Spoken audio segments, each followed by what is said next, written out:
Hello everyone, welcome back to my channel Rahi नाम। This is Iman. आज पियाजे की थ्योरी के कुछ एजुकेशन इम्प्लीकेशंस और कुछ क्रिटिसिज्म डिस्कस करेंगे, ठीक है।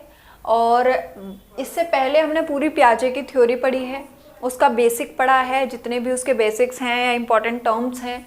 उसके बाद उसकी स्टेजेस पढ़ी हैं, अवस्थाएं पढ़ी हैं। चारों अवस्थाएं जितनी सिंपल तरीके से हो सकती थी मैंने कोशिश की है कि आपको समझ आए।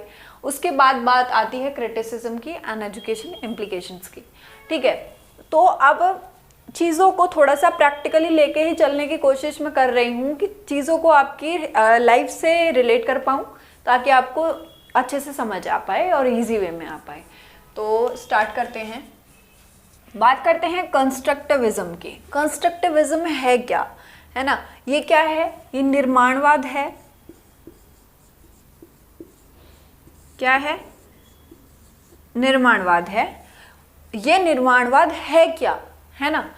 जब जो एजुकेशन इम्प्लीकेशन में है, जो पियाजे ने बोला है, पियाजे फोकस करता है निर्माणवाद पे, यानी कि कंस्ट्रक्टिविज्म के। ये कहता है कि बच्चे खुद से डिस्कवरी कर सकते हैं, बच्चे नन्हे वैज्ञानिक होते हैं, है ना, साइंटिस्ट होते हैं, खुद से सीख सकते हैं, उनको किसी की ज़रूरत नहीं होती।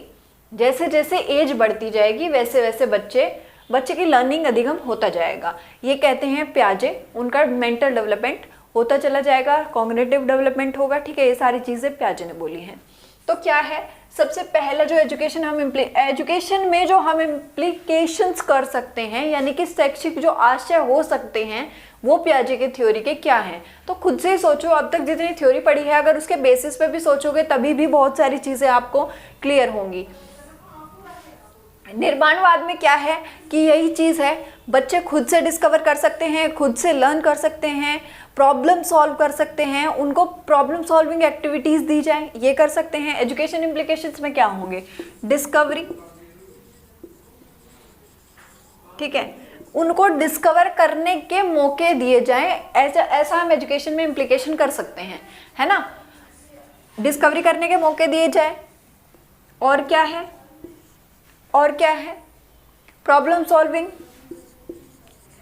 प्रॉब्लम सॉल्विंग मेथड अपनाए जाएं, है ना। ये भी हम कर सकते हैं, यानी कि जो समस्या के समाधान के लिए जितने भी गतिविधियां हो सकती हैं हम प्रोवाइड करें, ऐसी एक्टिविटीज़ बच्चों को दें जिससे वो अपने प्रॉब्लम्स को सॉल्व कर पाएं। जैसे हिंट दे दिया, छोटा बोर्ड, ठीक है, कुछ ऐसे सॉल्यूशंस, कुछ ऐसी पजल्स, कुछ ऐसी एक्टिविटीज़ जितनी भी होती हैं, इन सारे सबसे क्या होता है, प्रॉब्लम सॉल्विंग एबिलिटी डेवलप होती है बच्चे में, ठीक है। उसके बाद क्या है, एक्टिविटी बेस्ड लर्निंग होनी चाहिए। एक्टिविटी बेस्ड लर्निंग, ठीक है। एक्टिविटी बेस्ड लर्निंग क्या है, अब एक्टिविटी बेस्ड लर्निंग है मतलब उसको हर चीज़ रट्टाफिकेशन के थ्रू या फिर टेक्स्ट बुक के थ्रू नहीं होनी चाहिए। कुछ चीज़ें, कुछ मैं क्या कहूँ, बल्कि मोस्टली चीज़ें उसकी रियल लाइफ से कनेक्ट हो, उसे एक्टिविटी के थ्रू सिखाई जाएं, उसे पजल्स दी जाएं, उसे ऐसी कुछ भी गतिविधि आप दे सकते हैं जिससे बच्चा खुद से सीख पाए, ठीक है। इन सारी बातों पे अगर पियाजे ने जोर दिया है तभी उसके एजुकेशन इम्प्लीकेशंस ये निकले हैं। उसके बाद हम कह सकते हैं टीचर एज अ फैसिलिटेटर, मतलब शिक्षक को सहायक के रूप में होना चाहिए। मतलब ऐसा नहीं होना चाहिए कि एक टीचर आया, ठीक है, मैं आई और आप ऐसे बोर्ड पे, ऑल्दो आप इतने छोटे बच्चे नहीं हैं कि आप समझ ना पाओ, बट स्टिल मैं यही चीज़ ट्राई करती हूँ कि आपको आपकी रियल लाइफ से कनेक्ट करवा पाऊँ, ठीक है। ऐसा करने से थोड़ा चीज़ें मतलब मेंटली बहुत डेवलप हो जाएंगी और सेट हो जाएंगी, ठीक है। वो कम से कम आपके स्कीमा में तो रहें, ठीक है। तो ऐसा ना हो कि जितनी भी चीज़ें पढ़ी हैं 1 महीने बाद सब सर के ऊपर से गायब हैं। ऐसा आपको फील होना नहीं चाहिए। मेरी तो पूरी कोशिश है, बाकी आपकी मेहनत पे डिपेंड करता है। तो टीचर को कभी भी, टीचर को ऐसा फैसिलिटेटर होना चाहिए। ये नहीं है कि आप सीधा प्रोवाइड सॉल्यूशन कर रहे हैं। अगर बच्चा गलती कर रहा है या कुछ क्वेश्चन उसको नहीं आ रहा है तो आप उसका सॉल्यूशन नहीं देंगे, उसको हिंट देंगे, उसको कुछ एक्टिविटी ऐसी देंगे जिसके थ्रू वो कर पाए। जैसे हमने देखा था कि बच्चा एक एग्जाम्पल को, मतलब उस चीज़ को पेन के थ्रू कर पा रहा है, कौन किससे छोटा है बड़ा है, बट वो ऐसे फॉर्मूला के थ्रू नहीं कर पा रहा है, तो टीचर को कभी भी फॉर्मूला बेस्ड नहीं होना चाहिए, उसको फैसिलिटेटर के रूप में काम करना चाहिए, यानी कि सहायक के रूप में। और इंडिविजुअल डिफरेंस है, इंडिविजुअल डिफरेंस को देखना ज़रूरी है। मतलब कि इंडिविजुअल डिफरेंस को देखना ज़रूरी है, मतलब कि उसको एज अ फैसिलिटेटर आप देखें और रेडीनेस टू लर्न ये सारी चीज़ें रहें, है ना। मतलब तत्परता होनी चाहिए सीखने की, अधिगम करने की। ये सारी चीज़ें क्या हैं, इंडिविजुअल डिफरेंस में आती हैं। कौन कितने अच्छे तरीके से सीख सकता है, उसका मेंटल डेवलपमेंट कैसा है, उसका कॉग्निटिव डेवलपमेंट कैसा है, उसका आईक्यू क्या है, ये सारी चीज़ें क्या है, इंडिविजुअल डिफरेंस है। आप हर एक समान नहीं हो सकते हैं, आप किसी भी अपने, और तो क्या होंगे, आप अपने बहन भाई से भी बिल्कुल सिमिलर नहीं होंगे, उनमें भी कुछ डिफरेंसेस होते हैं, ठीक है, ये पक्की बात है। कुछ भी आप हेरिडिटी के बेसिस पे आप बहुत हद तक सेम हो सकते हैं, बट बिल्कुल सेम नहीं हो सकते, 100% नहीं कह सकते, ठीक है। ये सारी चीज़ें आप में और किसी दूसरे में इंडिविजुअल डिफरेंसेस आपको देखने को मिलेगा ही मिलेगा, ये लॉ है नेचर का, ठीक है। कभी भी सारी चीज़ें सिमिलर नहीं होंगी। तो ये हो गया आपका इंडिविजुअल डिफरेंस। और भाई जिस लोगों को वीडियो पसंद आ रही हो तो लाइक कर दिया करो, शेयर कर दिया करो, और जो लोग पहली बार चैनल को देख रहे हैं सब्सक्राइब कर लेना, ठीक है। मेरे चैनल पे आपको सीडीपी की सारी वीडियोस फ्री मिलेंगी। बाकी ऐसे तो कुछ और मोटिव नहीं है, बट अभी आपका सीटेट आ रहा है, रीट की भी इन्फॉर्मेशन है, यूपी टेट भी आने में होगा, है ना, आ जाएगा। तो वो सारी चीज़ें रहेंगी, कम से कम उसको बेहतर तरीके से कर पाओ और सीख पाओ अच्छे से, यही टारगेट है। बाकी चीज़ों को जितना इजीली करा पा रही हूँ, मतलब एक चीज़ को कितना इजी वे में आपको समझाने की कोशिश मैं कर रही हूँ, ये आपको शायद ये तो पसंद आ रहा होगा, या फिर अगर कुछ प्रॉब्लम लग रही है तो बेशक आप मैसेज करिए, है ना। तो बात करते हैं क्रिटिसिज्म की, यानी कि आलोचना की। तो इसकी कुछ क्रिटिसाइज भी की गई इसकी थ्योरी को। देखिए, जब भी कोई थ्योरी आती, जब आप, सिंपल सी बात है, आप जब कोई बात आप सामने रखते हैं, उसके फेवर में भी कुछ लोग होते हैं और उसको क्रिटिसाइज करने के लिए भी कुछ लोग होते हैं, है ना। तो जो फेवर वाले लोग होते हैं उनका तो कुछ लेना देना है नहीं इस चीज़ से, लेकिन जो क्या होता है, आपके मन में वो चीज़ नहीं रहेगी मेरे फेवर में कितने हैं, बट आपके मन में वो खटकता रहेगा कि नहीं, इसने मेरे बारे में ऐसे बोला था, मेरी बात को ऐसे काटा था। ये चीज़ें दिमाग में चलती जो है ना, वही है क्रिटिसिज्म, ठीक है। तो बात करते हैं सोसाइटी कल्चर फैक्टर, इन्होंने इग्नोर किया है। अगर मैं पियाजे की बात करती हूँ तो इन्होंने जो सोसाइटी का कल्चरल फैक्टर्स हैं वो सारे इग्नोर किए हैं। उन्होंने सिर्फ और सिर्फ हेरिडिटी को ही बेस बताया है। हेरिडिटी को बेस नहीं, हर चीज़, मतलब हर चीज़ ही बताई है कि जो कुछ भी है हेरिडिटी है। अगर बच्चे का कॉग्निटिव डेवलपमेंट हो रहा है उसके पीछे हेरिडिटी है, एनवायरनमेंट नहीं है। उन्होंने सोसाइटी को, समाज को, कल्चर को, हर चीज़ को इग्नोर किया है और सिर्फ ये बोला है कि जैसे जैसे बच्चे की एज बढ़ती जाएगी वैसे वैसे बच्चे का जो है कॉग्निटिव डेवलपमेंट वो ज़्यादा होता जाएगा। ये क्या है, ये पियाजे ने बोला है। और इसका मतलब क्या हुआ, सोसाइटी और कल्चरल फैक्टर पूरी तरीके से इग्नोर कर दिए गए। एस्टिमेट किया है चाइल्ड एबिलिटीज़ को, मतलब कि एक बात बताओ, ठीक है, और दोनों लिंक हैं। ओवर एस्टिमेट किया है अडल्ट की एबिलिटीज़ को।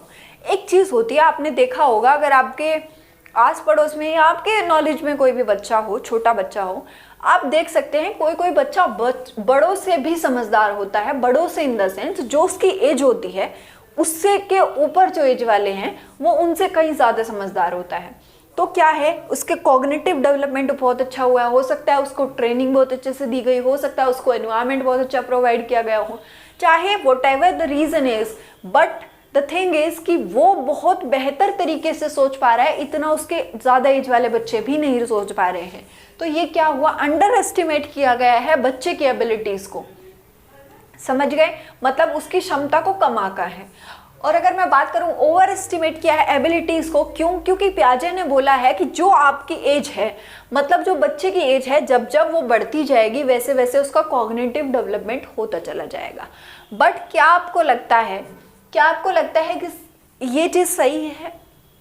ऐसा भी तो हो सकता है जो बहुत मतलब बड़े लोग होते हैं आपसे उम्र में, उनकी इतनी एबिलिटीज़ इतनी अच्छी ना हो, क्योंकि इन्होंने फैक्टर ही इग्नोर किए हैं, इसलिए ऐसा मानते हैं और इन्होंने ऐसा किया है। तो ये क्या गया, तो कुछ ने बोला ये क्रिटिसाइज हुआ था, ठीक है, कि ओवर एस्टिमेट किया है इन्होंने अडल्ट्स की एबिलिटीज़ को, उनकी क्षमताओं को, बड़े लोगों की। और उसके बाद आया इनका क्रिटिसिज्म ऑफ स्टेजेस। जो है क्रिटिसिज्म ऑफ स्टेजेस क्या है, जैसे इन्होंने क्या किया, पहली तो बात इन्होंने स्टेजेस में बांटा, जो इन्होंने कॉग्निटिव डेवलपमेंट है वो स्टेजेस में बांटा और एज को प्रेफरेंस दे दी, यानी कि हेरिडिटी को प्रेफरेंस दे दी।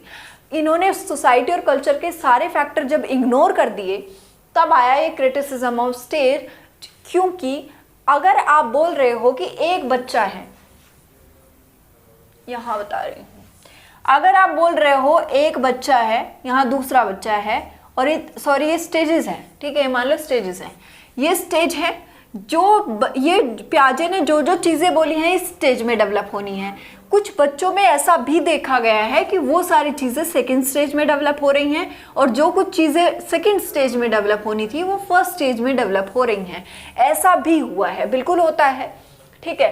तो ये क्या हुआ, इसका मतलब ये स्टेज वाला फैक्टर ही गलत है, इसीलिए स्टेज क्रिटिसिज्म हुआ स्टेजेस का कि जो अवस्थाएं पियाजे ने दी हैं वो हम कैसे मान लें, जब चीज़ें ऐसा नहीं है जो जो उन्होंने सेकंड स्टेज में चीज़ें लिख दी वो सारी प्रॉपर तरीके से उसी स्टेज में हुई।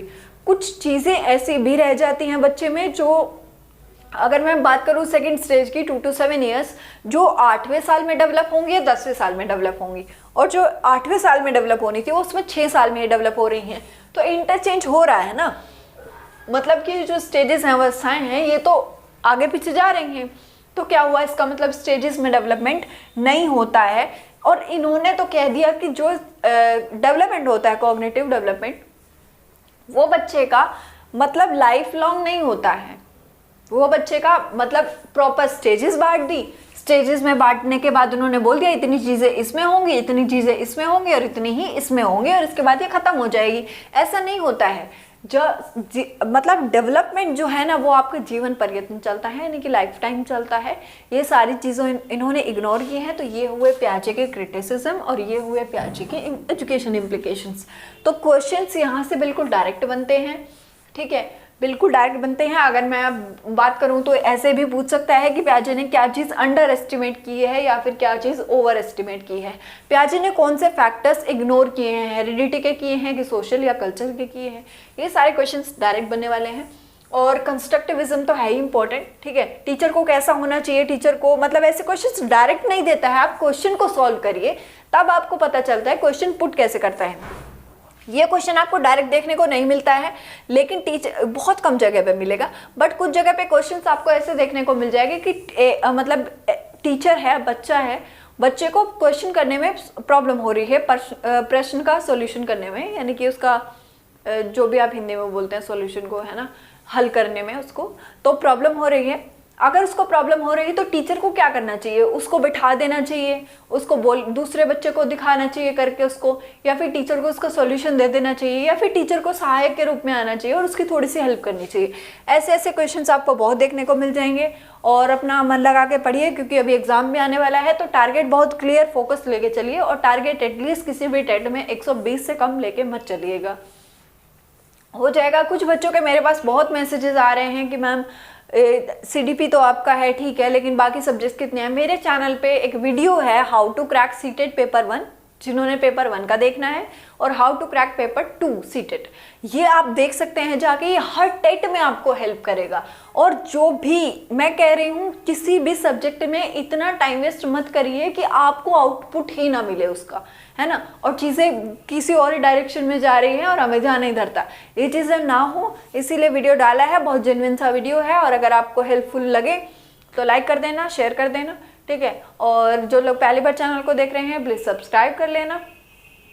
Thank you so much for today. और अब इसके बाद हम स्टार्ट करेंगे वाइगोत्स्की की थ्योरी, है ना, सोशल कल्चरल थ्योरी जो उनकी है, वो सारी चीज़ें देखेंगे। ये जो थ्योरीज है ना, पियाजे की हो गई, कोलबर्ग की हो गई, वाइगोत्स्की की हो गई, एरिक एरिक्सन की हो गई, ये चीज़ें तो समझ लो, ये तो फिक्स हैं क्वेश्चन, इनके क्वेश्चन नहीं हिलने हैं एग्जाम में से, हर एग्जाम में आपको देखने को मिल जाएंगे, ठीक है। तो इसलिए बहुत इंपॉर्टेंट है, और जितना बेहतर तरीके से हो सकता है, चीज़ें अच्छी हो सकती है, उतने तरीके से मैं आपको समझा रही हूँ। आई होप आपको सेशन अच्छा लगता होगा, और तो इसीलिए दूसरों के साथ भी शेयर कर दिया कीजिए, उनकी भी हेल्प हो पाए, ठीक है। बाकी चैनल पे मेरे सारी CDP की वीडियोस फ्री हैं और फ्री ही रहेंगी, ठीक है। तो ऐसा नहीं है आज हो रही है कल को आपका पेट दे दिया जाए, ऐसा कुछ नहीं है भाई, चीज़ें साथ साथ चल रही हैं। ऐसा तो है नहीं कि मैं सिर्फ एक प्राइवेट टीचर हूँ, मेरे हाथ में गवर्नमेंट नहीं है ना। ये चीज़ बहुतों के साथ होती है कि इनका अपना प्राइवेट ही है, कहाँ से खाएंगे कमाएंगे, वो वाला सीन नहीं है भाई। किसी की हेल्प करनी थी, इसीलिए मतलब समझ लीजिए आप लोग, बहुत लोग थे ऐसे जो ये थे कि भाई हमें प्रॉब्लम हो रही है, फ्री में ढंग से मटेरियल नहीं मिलता है, ये सारी चीज़ों को लेके ही सोचा था कि हाँ कुछ ऐसा यूट्यूब पे कुछ बेहतर किया जाए।